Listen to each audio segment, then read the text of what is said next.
Supreme Court Judge nominee Justice Philip Bright-Mensah is calling for a complete overhaul of Ghana's jury system, arguing that the current structure has outlived its usefulness. Another nominee, Janapara Adjoa Batells-Kojo, is proposing bold reforms to revitalize the Legal Aid Commission. Kennedy Chumasi has more. Vetting of Supreme Court nominees continued on Tuesday before Parliament's Appointments Committee, with Justices Philip Bright-Mensah and Janapara Adjoa Batells-Kojo taking their turn. Justice Philip Bright-Mensah called for an expansion of the Supreme Court bench to at least 20 justices, citing its broad jurisdiction and increase in caseload. He also urged a complete review of Ghana's jury system, describing it as outdated and ineffective.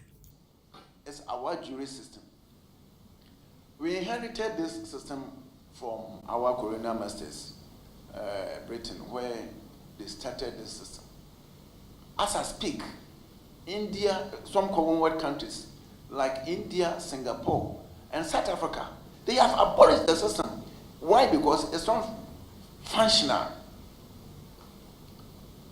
Now, our experience in our jurisdiction has shown that that system has outlived its usefulness. So I would advocate that instead of the jury system, there must be assessors. He advocated for the judiciary to retain a greater portion of its internally generated funds to boost operations. The revenue that we generate is also backed by law. It must go to the consolidated fund, because it is from the consolidated fund that the government, applies to its activities, including institutions of state and the judiciary.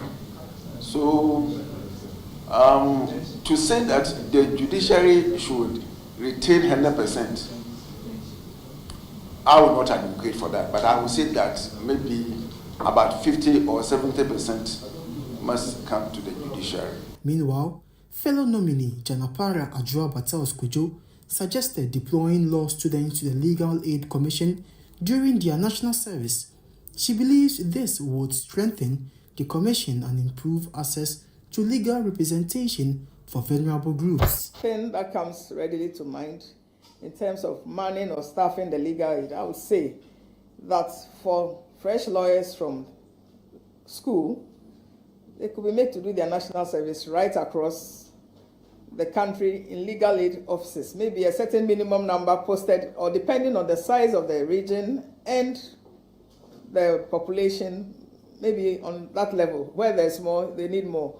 So the point is, if we can set national service for young lawyers to go to legal aid offices, that will also fill in the gap. And the next time they finish, another batch goes. And I think we'll build the capacity and we'll be achieving what they set out to do.